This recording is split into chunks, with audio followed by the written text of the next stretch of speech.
기존에 있던 집을 막 아이고. 던져야 돼. 그러니까 이게 전방위적으로 하락 분위기가 막 급하게 번지는 거예요.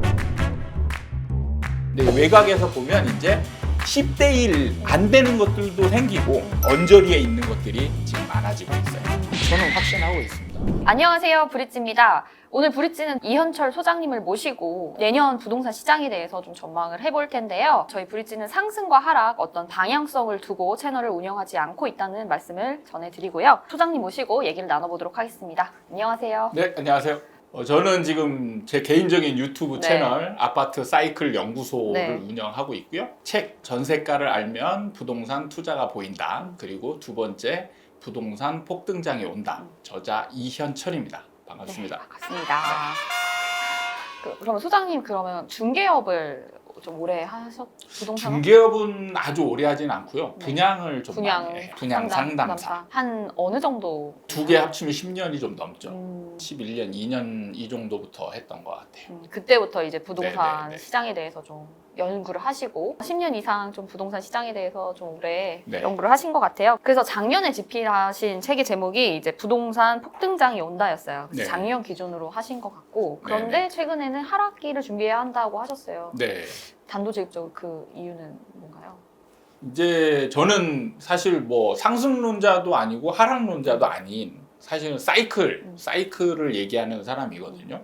그래서 시장이 이제 작년 정도까지는 거의 폭등을 한다라고 예상을 했었고, 그 다음에 올해까지 이제 이 기조가 어느 정도 이어질 것이다. 그 다음에 내년 정도부터는 이제 시장이 좀 그 안정적인 정체기에 돌입할 것이다라고 예상을 해서 이제 이때부터는 실질적으로 정체기가 돌입되면 네. 집을 가진 사람 입장에서 보면 실질적인 하락기나 마찬가지가 돼요. 상승하지 않아서. 예, 상승하지 않는데 이때 이제 사실은 만약에 수익이 생겼잖아요. 그러면 그 수익을 현금화를 해야 이제 실현이 되면서 실질적인 소득이 되는 거잖아요. 그럼 팔아야 되는데 정체기가 되면 진짜 팔기가 어려워지게 돼요. 그러니까 이때부터는 팔고자 노력을 해도 진짜 잘 팔리지가 않아요. 이때 파는 분들은 거의 진짜 운에 가까운 상황이. 아, 살려는 사람이 없기 때문에. 그렇죠. 살려고 하는 사람들이 이제 점점 줄어들게 돼요. 근데 그 사지 못하게 만드는 걸 또 사실은 집 가진 사람들이 그 분위기를 만드는 역할이 있어요. 그건 왜? 신기하죠. 네. 그러니까 이게 제가 이제 표현할 때는 매도자의 좀 과한 욕심이라고 표현을 하거든요.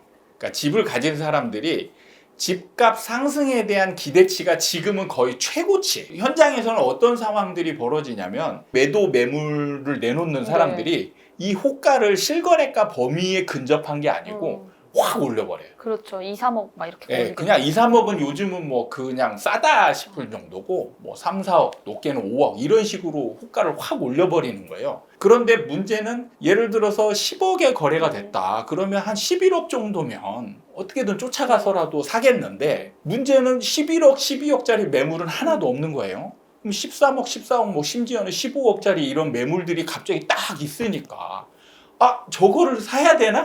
이런 이제 불안감이 올라가는 것에 대한 불안감보다 이걸 내가 만약에 샀을 때 꼭지 잡는 거 아니야? 상투 잡는 거 아니야? 내 뒤를 또 이어서 사줄 사람이 있을까? 그렇죠. 이런 이제 걱정이 딱 드는 거란 말이에요. 그래서 이 호가 갭이 벌어지는 순간부터 매수자들이 주춤주춤하게 되는 겁니다. 근데 이 분위기가 짧게 되면 좋은데 길어지는 거예요. 그러니까 매도자들은 끝까지 버티죠. 그리고 매수자들은 불안하니까 이제 이걸 안 사고 여기 말고 눈을 돌려서 좀 싼데 이런 걸 좀 사고 그러면서 이 동네 좀 이제 부자 동네나 이제 사실 시장을 주도하는 아파트들이 먼저 멈추게 되는 거죠. 이 이제 좀 저가 매물들 나왔던데 이런 데들 거래되면서 같이 쫓아가는 거예요. 매도자들이 또 거래가 되네? 막 올라가네? 그러면서 호가를 또 확 올려버리죠. 그럼 똑같은 현상이 이제 이어지는 거예요. 그러면 전반적으로 다 이제 그렇죠. 안정화 되는 거네요. 가격이. 그러면 전체적으로 이제 서울 수도권 시장이 정체기에 전체적으로 거의 돌입하는 그게 이제 제가 내년부터 이제 시작할 것이다. 이렇게 예상을 하고 있는 거예요. 근데 말씀하신 상황이 들어보면 지금 나타나고 있는 상황이 그렇죠. 아닌가 이미 싶어요. 이제 이게 딱 요이 딱 막 이렇게 네. 해서 시작되는 게 아니고 싹 슬그머니 살짝씩 이 연결이 되는 거거든요. 그래서 지금도 이미 정체기에 돌입한 데들이 꽤 있어요. 네. 근데 이거는 이제 전체적인 분위기는 아니니까. 그래서 제가 올해까지는 상승 기조가 좀 이어진다라고 얘기했던 게 지금 일부 정체기가 있으면서 가끔씩 신고가 거래들이 나타나고는 있거든요. 어떤 아파트는 호가가 예를 들어서 이제 실거래가는 10억인데 호가는 15억이에요. 안 살 거 아니에요. 그렇죠. 근데 누군가가 나는 저 집에 꼭 들어가야 되겠어 라고 해서 15억에 샀어요. 그럼 폭등해서 하나 딱 생기는 거고 이게 사실은 거의 끝이죠. 그리고 어떤 아파트는 계속 정체기인데 집을 팔려고 하는 사람이 나는 좀 급해. 근데 호가를 지금 이 가격에 내놓으면 안 팔리. 그럼 호가를 좀 낮추죠. 그럼 이런 거에 이제 갑자기 하나 딱 거래되고. 그러니까 이런 게 보면은 이제 혼재에서 나타나는 거예요. 그래서 평균치나 이런 거 그래프상으로 보면 이렇게 옆으로 쫙 기는 이런 상황이 이제 바로 정체기 현상이에요. 네. 가격 현상을 결정하는 데 있어서 사실은 매수자와 매도자가 어떤 지금 심리 상태에 있느냐 이거에 따라서 가격들이 굉장히 많이 달라지는 거예요. 정리를 해보면 상승기에서 지금 약간 정체기로 들어간 데는 대중의 심리 때문에 호가를 너무 올려버리니까 매수자가 이제 적극성을 띠는데 이 적극성마저도 못 쫓아갈 상황. 그 상황을 만들어버리면 이제 매수자가 적극성을 포기해버리죠. 그러는 상황에 이제 저 같은 사람이나 이런 전문가들이 나타나서 하락을 조심해라 이러면 이제 그거에 기대게 되는 거죠. 네. 그러면은 또 이어서 질문을 해보면 그 침체기에서 이제 어쨌든 하락기로 접어서는 그러면 또 그 안에서의 또 트리거나 변수 같은 게 있을까요? 생기죠. 정체기라는 게 사실은 하락할 수도 있고 상승할 수도 있고 어느 한쪽으로 방향으로 쏠리게 하는 상황이 외부에서 살짝 벌어지면 그쪽으로 확 쏠릴 수 있는 상황인 거죠. 그게 이제 가장 중요한 역할을 하는 게 이 분양 시장입니다. 분양은 뭐냐? 분양은 100% 팔아야 되는 무조건 팔아야 되는 거죠. 그래서 나중에 보면 이런 적극성 있는 매물이 안 팔릴 때 시장이 이제 하락으로 변하게 돼요. 미분양이라고 그렇죠. 미분양이라고 그러죠. 분양이 안 팔리는 물건이 나오는 상황이 미분양이거든요. 그래서 제가 이 트리거 역할을 하는 게 바로 미분양이다. 왜냐하면 적극적으로 팔려고 하는 매물이 안 팔리는 상황이 나오면 매수자들은 딱 보고 이제 상황이 변했네. 이렇게 되는 거예요. 사려고 했던 사람들은 지금 왜 사냐? 왜 사냐? 이걸 잘 알아야 되는데 대부분 다 거주를 위한 매수로 착각을 하고 있는데 올라가니까 사는 거예요. 내가 정말 실거주자라면 예를 들면 실거래가 10억이고 지금 전세가가 5억이에요. 그럼 거주만 필요하다. 그럼 전세로 5억에 들어가는 게 훨씬 낫죠. 그렇죠. 미분양들이 나타나잖아요. 그러면 적극적으로 사려고 했던 사람들이 이제 위치는 어떤지 가격은 어떤지 여기서 더 올라갈 건지 막 따지게 되거든요. 그러면 청약 경쟁률이 점점 떨어지고 다른 현장에서도 미분양이 생기는 거예요. 매수자들이 적극성이 이제 거의 0에 가깝게 되는 거죠. 그럼 이때부터는 이제 매도자들이 조금씩 이제 급한 사람들이 이제 먼저 가격을 내려서 팔아야 되는 거예요. 그래서 미분양에 의해서 시장이 조금씩 하락으로 변하게 되는 겁니다. 네, 그 미분양 중에서도 악성 미분양이라고 하는 입주 후까지 남아있는. 그러니까 입주 미분양은 제가 책에서 썼는데 하락으로 엄청난 영향을 미치게 됩니다. 왜 그러냐면 이때 입주하는 사람들 입장에서 보면 사실은 이때 분양받은 사람들은 집값이 올라갈 걸 기대하고 집을 산단 말이에요. 그런데 이때 미분양이 났어요. 그럼 여기는 프리미엄이라는 건 절대 붙을 수가 없어요. 심지어는 마이너스 프리미엄이 생깁니다. 입주 미분양이 생긴 건 마이너스가 생기기 때문에 그러면 은행에서는 이 마이너스 된 가격을 아파트 가격으로 친단 말이죠. 원래 분양가의 60에서 70% 나가려고 했던 게 마이너스 상황이면 실제 분양가 대비 50% 내지 40%밖에 안 나가는 거예요. 대출이. 그렇죠. 마이너스 프리미엄인데 잔금 준비도 안 돼. 그럼 이제 막 던져야 되는데 마이너스니까 던져도 안 팔리는 거예요. 살 사람이 없어요. 그럼 진짜 난리 나는 거죠. 그럼 이제 어떻게든 뭐 내가 실입주라도 해야 되는 거죠. 그러면 내가 기존에 있던 집, 이런 집들이나 이런 게 잔금 준비하는 상황에서 바쁘잖아요. 그럼 이런 거 막 기존에 있던 집을 막 팔고. 던져야 되는 거예요. 그러니까 이게 전방위적으로 하락 분위기가 막 급하게 번지는 겁니다. 트리거가 될 수 예. 있다는. 그러면은 조금 더 여쭤보면은 네. 그러면 지금 상황이 그러니까 미분양이 나면은 하락기로 전환할 수가 있다고 했는데 네. 앞으로 그럴 가능성이 있다고 보시나요? 네. 미분양 서울도? 네. 서울은 좀 늦게 나타납니다. 사실 서울은 재개발 재건축이 주잖아요. 네. 근데 이게 사실은 분양가 상한제가 규제 역할을 전혀 못 하고 있어요. 분양가를 규제한다 이렇게 소개는 하잖아요. 그렇죠. 근데 분양가를 낮춰놓으니까 오히려 열기만 더 불러일으키는 그렇죠. 거죠. 로또 열기 같은. 근데 이게 분양가 상한제를 사실 하는 목적이 사실 재개발 재건축을 억제하기 위한 목적이 그렇죠. 크거든요. 그러니까 분양가 상한제로 분양가를 낮춰버리면 조합원들의 이익이 줄어든단 말이에요. 그래서 이 재개발 재건축이 위축돼야 되는데 지금 현재 상황에서는 위축이 안 되고 있어요. 근데 뭐 분양 일정이 조금 미뤄진다거나 뭐 후분양으로 뭐 선회한다거나 이런 경우는 있긴 하잖아요. 그런 분양가 경우도 상한제로. 있죠. 예. 예. 그런 경우도 있지만 이제 요즘 같은 경우는 리모델링을 하기도 하고. 그렇죠. 옛날에는 분양가 상한제를 통해서 규제를 해버리면 아예 사업을 멈추고 못하고 그러면서 조합원 매물이 막 튀어나오고 이랬어요. 근데 요즘은 튀어나오는 매물은 아예 없죠. 그러니까 규제 역할을 못 한다는 거예요. 예를 들어서 주변 아파트가 15억이에요. 분양가 상한제 쓴 분양가 10억이에요. 그럼 5억 시세 차익이 생기잖아요.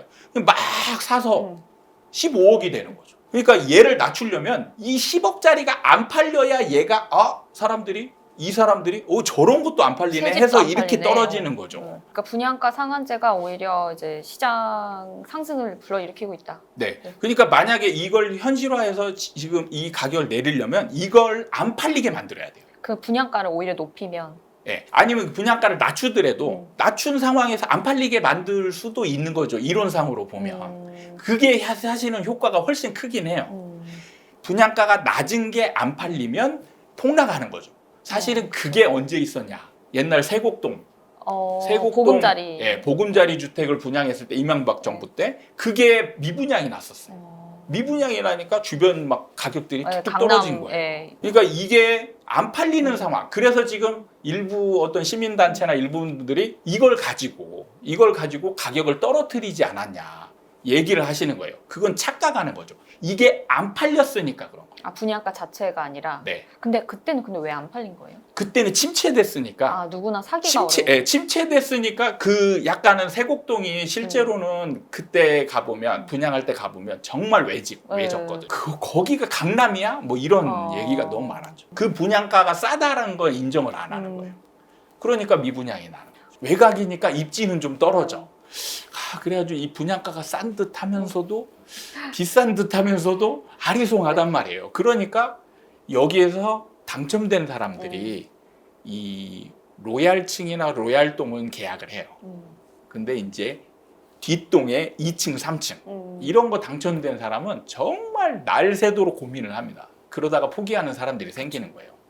그게 사실은 서울에서는 지금 당장 안 나타나고 경기도 외곽에서 이렇게 서서히 안으로 들어와서 나중에 몇 년 조금 더 지난 후에 서울에도 영향을 미치게 되는 거예요. 제가 이제 그런 현상이 내년이나 좀 빠르면 내년, 늦으면 내후년쯤에 이제 경기도 외곽에서 미분양이 나타난다라고 제가 얘기를 하거든요. 그 이유는 그게 뭐냐면 지금 청약 경쟁률이 점점 낮아지고 있어요. 경기도 기준으로? 예, 경기도 같은 경우 서울도 사실은 약간씩 낮아졌어요. 그러면은 제가 이제 그 미분양이 나는 기준을 대략적으로 어떻게 보느냐?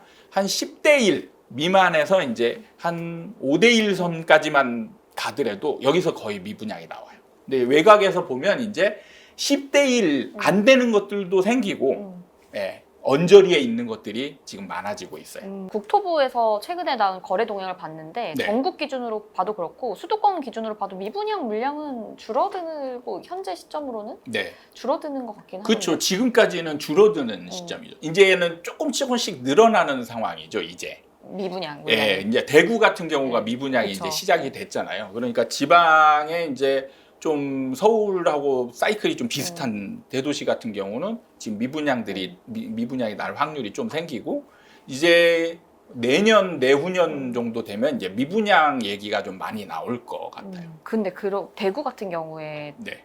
가장 최근에 이제 미분양 이슈가 있는데 그러면 하락기로 접어드는 건가요? 사실은 거의 그렇다라고 봐도 될 겁니다. 좀 상승을 유지하려면 이 미분양이 해소가 돼야 되거든요. 근데 미분양이 유지될 수밖에 없는 게 그 다음 물량들이 계속 연결되어 있잖아요. 물량이 계속 많더라고요. 매수자 입장에서는 선택의 폭이 너무 넓어지는 거예요. 그러면 정말 사려고 했던 사람이 선택의 폭이 넓어지면 넓어질수록 안 사요. 내가 이걸 산다고 끝날 것 같지가 않아. 그렇다고 내 주변에 매수하려고 막 덤비는 사람도 많지 않아. 그럼 이러면은 안 사게 되는 거예요. 근데 이게 그러면 대구에서 이렇게 만약에 하락기로 들어서면 연접 지역도 영향을 같이 미치나요? 연접 지역은 조금씩 영향을 받죠. 과열 심리도 퍼지고 이 침체 심리도 퍼지게 돼 있어요. 하락할 것이냐 상승할 것이냐 정말 너무 고민스러운 난제잖아요. 네. 근데 어쨌든 그러면 소장님은 사이클에 의해서 정말 하락을 어느 정도 확신을 저는 확신하고 거죠. 있습니다. 그런 여태까지의 어떤 사이클을 봤을 때 네. 그러니까 이거를 부동산에만 대입해 본 게 아니에요. 옛날 마스크 사태가 벌어졌을 때도 저는 그걸 가지고 심리 연구를 어마어마하게 했어요. 근데 진짜 딱 들어맞아요. 정말 이번 정부가 마스크 사태가 일어났을 때 정말 대처를 너무 잘했어요. 딱 수요를 줄였어요. 살 수 있는 양도 정해줬어요. 그래가지고 수요를 이만큼 가수요가 생긴 거를 어쨌든 강제로 줄여놨어요. 줄였는데 이때 수요만 줄이면 안 돼요. 절대로. 이 왜 그러냐면 수요를 줄였어도 늘어난 거잖아요. 그러면 이 공장에서 아무리 찍어내도 늘어난 수요를 감당할 수가 없어요. 그러면 항상 부족하게 돼 있거든요. 부족하면 이 과열된 심리가 더 불안해지는 거예요. 그럼 이때 매수를 막아놨잖아요. 그러면 만약에 매수를 막아놨는데 계속 공급 부족 상황이다. 그러면 이 사람들이 이제 편법을 쓰죠. 불법 거래가 이제 지하 거래가 활성화되는 거예요. 이때 되면. 그러니까 이걸 막기 위해서는 어쩔 수 없어요. 공급을 늘려야 되는 거죠. 공급을 늘려서 이걸 막아야 되는데 정부 입장에서는 이제 딜레마가 있어요. 공급을 이때 늘리잖아요. 그럼 이 가수요가 줄어들면 이 늘렸던 공급이 초과 공급이 돼가지고 하락으로 바로 꺾인단 말이에요. 사실은 마스크 사태 때도 정부가 잘 잡았지만 부작용이 뭐였냐? 이때 부도나는 공장들이 수두룩하게 생겼죠. 그래서 이런 부작용은 그러니까 시장이 과열되면 제가 얘기하는데 안정은 없어요. 그냥 계속 상승이냐 하락이냐 이 둘 중에 하나인 거예요. 그럼 선택은 정부는 하락 쪽으로 그냥 잡아야 되는 거죠. 그러면 공급을 이때 많이 늘려야 되는 거예요. 어쩔 수 없이. 근데 이 정부가 제일 잘못한 거는 지분 충분하다. 수요만 잡으면 내가 자신 있어. 라고 오만했던 거죠. 공급을 등한시한 게 가장 이 정책적으로 잘못한 부분이에요. 패착이었다. 그래서 어떤 집값이 더 폭등하는 결과가 났다. 그러니까 사실 그러니까 경제학에서는 수급의 논리로 많이 이제 분석을 하잖아요. 모든 가격의 그거를. 근데 이때 잘못할 수 있는 부분이 수급의 논리인데 제가 처음에 얘기했던 적극성이 있거든요. 매도의 적극성이 정말 중요하거든요. 근데 이때 양도세 중과를 풀어서 매도인들의 매물을 늘리겠다. 이거는 패착이에요. 왜냐하면 양도세를 회피하고자 양도세 때문에 못 팔았던 사람이잖아요. 그러면 하락을 하지 않는 선에서만 매물을 내놓을 거예요. 간보는 매물이 확률이 많죠. 그러니까 이때 중요한 건 뭐냐? 적극성 100%인 거를 많이 해야 되는 거죠. 그게 뭐냐? 분양이에요. 분양. 그래서 분양을 많이 해야 되는 거예요. 정부가 좀 제발 이걸 알았으면 좋겠어요. 근데 어쨌든 그러니까 대중심리도 중요하지만 어쨌든 공급과 수요도 영향을 미쳤다. 이런 얘기시죠. 그렇죠.